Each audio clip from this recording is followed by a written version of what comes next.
Everything you do only says you gotta figure it out. Hey, what's up guys, George Lyons here, welcome back to the Soccernomics YouTube channel, and today we're going to be talking about Derby County Football Club. More specifically, we're going to be talking about the administration process, basically giving you a brief explanation of why they entered administration, what's happened since they entered administration up until now, and what the plan of action is moving forward, because quite a lot has unfolded recently regarding Derby County and their position, their future as well, and yeah, you guys have probably come across this video because you're trying to find out this sort of information a little more in depth. A lot of videos out there don't quite go into this much detail, so yeah, continue sticking around, and it's going to be a long video, but I can tell you now it will be definitely worth it for you. So before we do get into today's episode, guys, just got to let you know, if you are into this sort of content, so football content, football finance, football economics, that sort of stuff, then this is definitely the channel for you guys. So I can't stress enough for you guys to hit that subscribe button if you are new. Also, be sure to hit the bell button so you can stay updated, because I'm sure I'll be doing a few of these videos for Derby County as things unfold.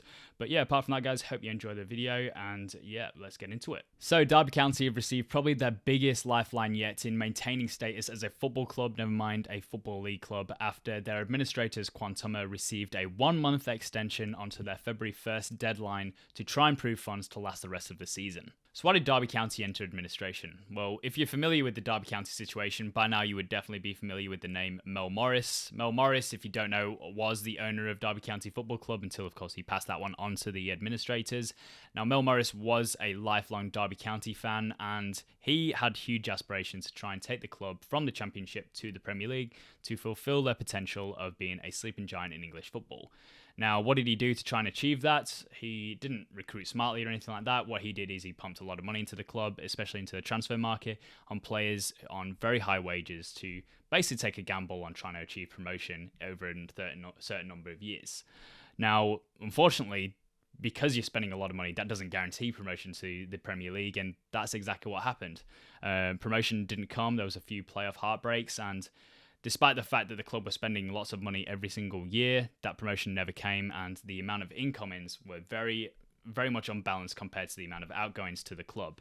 And this is where the problem started for Derby County. With not very much revenue, but mounting costs, and then of course a lack of success in trying to achieve a promotion to the Premier League, along with the fact that they are continuously racking up debts because they're trying to continue financing this machine to try and get to the Premier League, this has caused Derby County to enter some sort of financial issues, because there's a lot of outgoings and there's a lot of costs, but it's not being replaced with profits, revenue streams, because they're trying to consider the fact that they're going to be a Premier League club, and the amount of revenues that you receive as a Premier League club compared to a Championship club is astronomical. And yeah, this is pretty much where the issue started. But that wasn't the only problem that Derby County were facing during the time. There was also the concerns that the club was breaking financial fair play rules in an attempt to try and achieve promotion to the Premier League. So what did Mel Morris do? Well, instead of offloading expensive players to relieve the financial stress on the club and then make the club spend within their means, which is what he should have done, instead what he did is he threw more money at the problem, and then to try and cover up the financial fair play concerns, he adopted very creative accounting methods to try and basically cover up the club's spending habits. This being used in a method called the expected recoverable values method, which meant that Derby County, rather than amortizing the cost of a player that they have signed with a straight line method over the length of his contract, what Derby County instead did was they said that his first couple of years in his contract, he was still worth the exact same amount as what they bought, because he is an asset of the club that they bought and he is still worth that much. Instead, only depreciating in value over the last few years of his contract.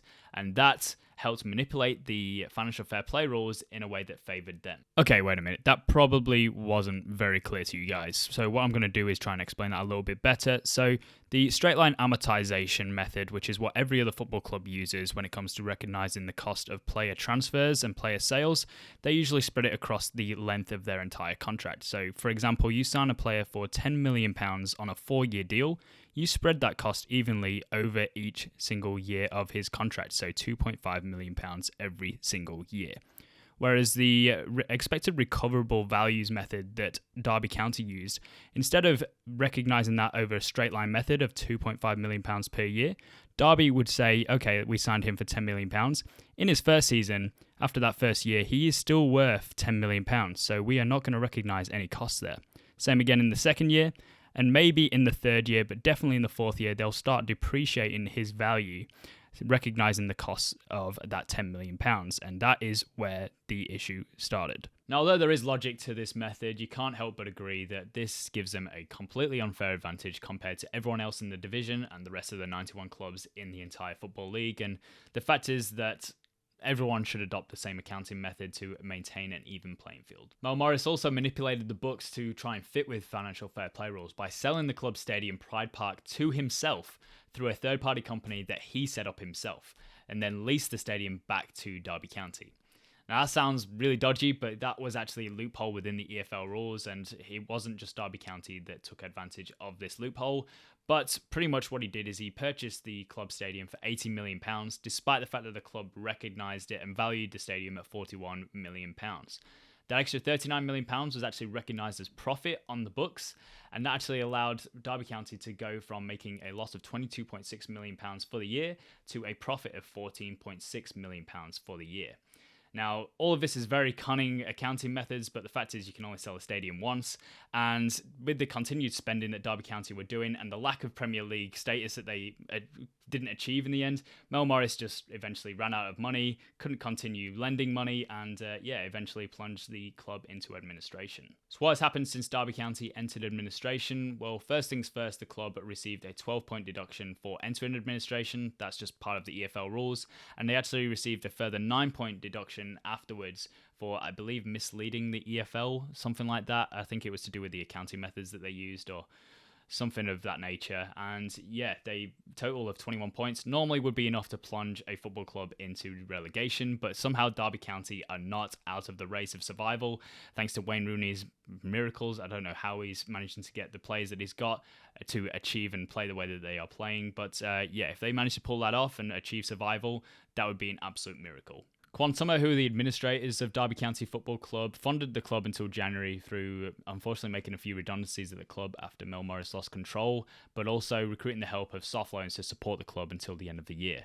Now, their job is to try and sell the club's assets in a way that can help raise funds to make sure that they can stay afloat and continue the club's operations, whilst also trying to find a suitable buyer that can either take them out of administration by taking on the debts of the club, and pretty much that's just what they've got to try and do. But unfortunately, they've been given that deadline until the end of the start of March now to try and prove that they've got funds to last until the end of the year or have a suitable buyer in time. There are some potential buyers in the mix to purchase Derby County, and that will obviously save them from liquidation. But the thing is, the case with Derby County isn't like every other case when it comes to buying a football club. Normally, when you're buying a football club, you're purchasing what you're purchasing, and what is reflected in the price of purchasing the club is the assets that's under the club. But Derby County don't really have that many assets.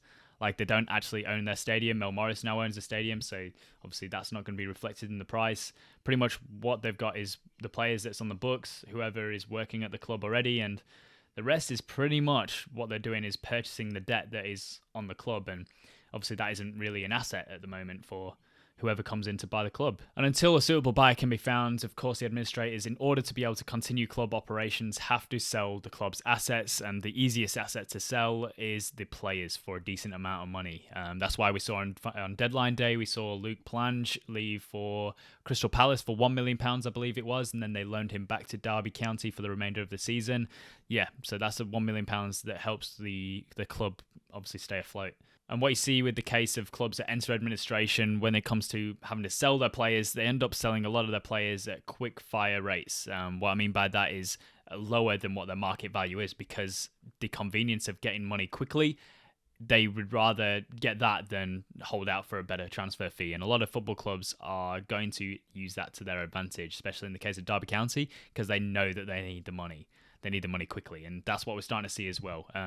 We saw that literally, I think it was today, Amari Kellyman was bought by Aston Villa for just £600,000, and he was someone who was a shining light for the club, apparently was going to be a future star for Derby County, and £600,000 apparently, is nowhere near what his potential value could be, and Wayne Rooney in particular is not happy with that sale at all. He found out through text as well, so not very nice. So to the potential buyers, Chris Kirchner was one of the people who was potentially going to buy Derby County. He put in 2 bids to try and purchase Derby County, which included actually buying the stadium off of Mel Morris as well. But unfortunately, talks eventually broke down, and that deal is now off the table because Chris Kirchner and Quantuma failed to reach an agreement.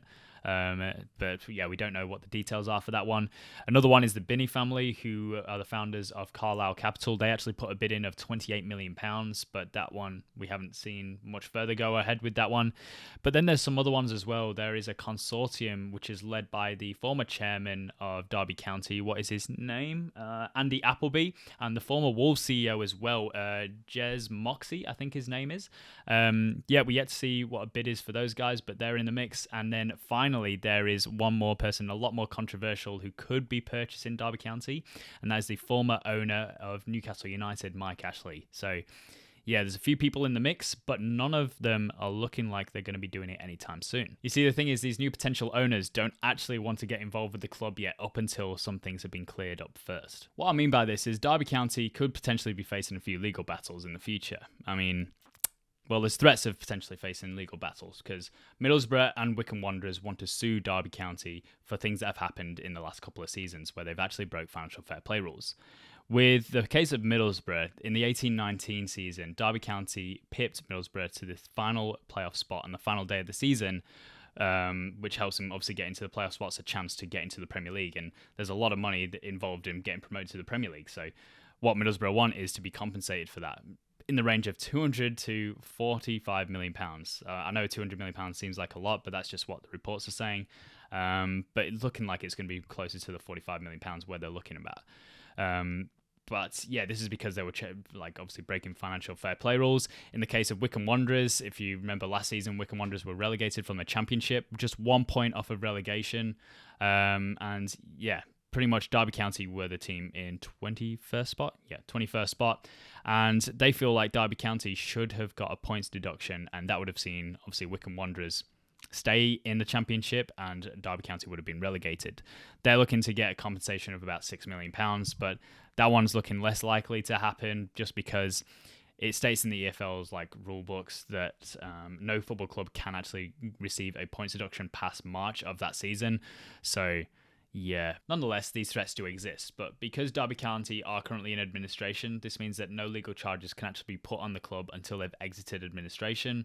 This is part of what is called a statutory moratorium, which basically protects football clubs financially up until they're in a safer position to be able to deal with these issues. The problem is the only real viable way that Derby County can exit administration is if they find a suitable buyer to take on the debts of the club and obviously bail them out. But the thing is, why would somebody want to purchase Derby County Football Club if they know that there are pending legal charges from Middlesbrough and Wycombe Wanderers for something that the former owner was responsible for? It just doesn't make any sense, and that is pretty much what's stopping these owners from actually making a bid for Derby County Football Club, because they just don't want to have to deal with something they don't need to deal with. Why do they have to pay for someone else's mistakes? And especially when it's going to cost a further tens of millions that they're already paying debts for. What are you really paying for with Derby County? You know, it's a lot of money for not very much. And this is the uncomfortable position that Derby County find themselves in, because suddenly it's all at the hands of making sure that these two parties drop their charges against Derby County so that the buyers actually end up putting a bid in to purchase the club. Because if they don't, then the club obviously gets liquidated. They can't continue selling the club's assets because obviously they're going to run out eventually, and yeah, they can't continue the operations. Although there is only a real small chance that these charges will be approved, the fact that they still exist, if they do get approved, that means that they'll be part of the must pay in full football creditors. What I mean by this is the new owners have to pay 100% of what they owe to these two football clubs. Otherwise, they will receive a 15-point deduction next season, which obviously is undesirable. So yeah, this is a very, very big mess for Derby County. And whilst all this is going on, they're also still playing football, trying to fight to stay in the division, because relegation from Championship to the League One means that, yeah, revenues will continue to drop. Future revenue streams will continue to drop, and the club can't afford that. It also makes the club less attractive to people who want to buy the club because it's less profitable, you know? So yeah, it's crazy because they continuously have to sell these players to be able to continue the operations of the club until they find a suitable buyer. Oh my God, this is such a vicious cycle, and yeah, it's not looking good. What Quantuma have done is they've actually returned to MSD Capital. You might recognize the name MSD Capital, especially if you've been watching my videos. They have also loaned money out to Burnley recently and also Southampton in recent times. Derby actually already owe £20 million to MSD Capital from the time of Mel Morris, but they've actually taken out another £5 million just to be able to continue the club's operations, because it costs about £1.5 million per month to be able to keep Derby County afloat. Overall, Derby owes about £60 million to non-footballing creditors, so this includes people like the taxman at HMRC. So to exit administration, what the new owners of Derby County Football Club must do is pay 100% of what they owe to footballing creditors, but also they have to apply for what is called a CVA, which is a company voluntary arrangement. This is a sort of like a rearrangement or a renegotiation of what is owed to non-footballing creditors, in which they can spread what they owe over a certain period of time and actually lower as well. So they can pay about 25 pence to the pound to non-footballing creditors. Now, in the past, the HMRC was always open to renegotiating the CVAs, renegotiating what is owed from football clubs. But now that the HMRC, the taxman, has now been put up and are now more of a preferential creditor, that means that they are less inclined and don't need to actually renegotiate contracts with football clubs, because they just don't need to anymore. They don't need to try and see if there's enough money to get paid.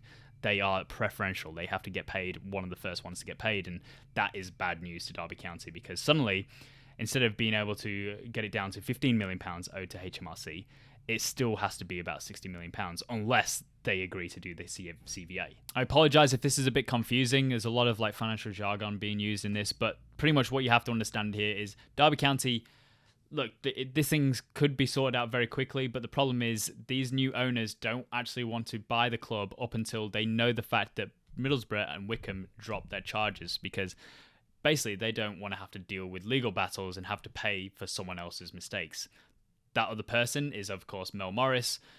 He's the one to blame for this entire situation, pretty much, for the absolute disgusting way that he's treated and mismanaged Derby County Football Club over the years. He has put everything on the line. The club that he supposedly is a lifelong fan of and loves, just so that he can get a quick paycheck by getting into the Premier League, and gambled everything on them getting promoted without thinking about the consequences.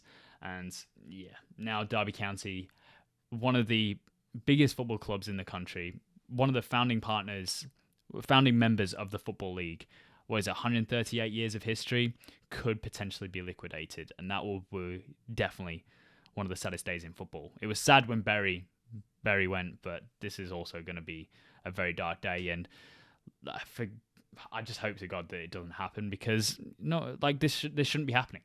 This sort of stuff shouldn't be happening in football. But hey, I'd love to hear from you guys if you want to let me know what your thoughts are on the situation. If I missed anything out, I'd love to hear from you guys as well. Be sure to put that in the comment section below. If you enjoyed this video, I would highly appreciate it if you can hit the like button for us. That'd be fantastic. Also, if you like this sort of content, so football finance, football economics, that sort of stuff, then this is definitely the channel for you guys. So I can't stress enough, hit that subscribe button. Help us hit 1,000 subscribers or more if you're watching it at a later date and we've already hit it. Thank you very much to everyone. But apart from that, thank you for watching, and I'll catch you very soon. Got down and hope it comes back around, cause I still just feel like I'm gonna keep running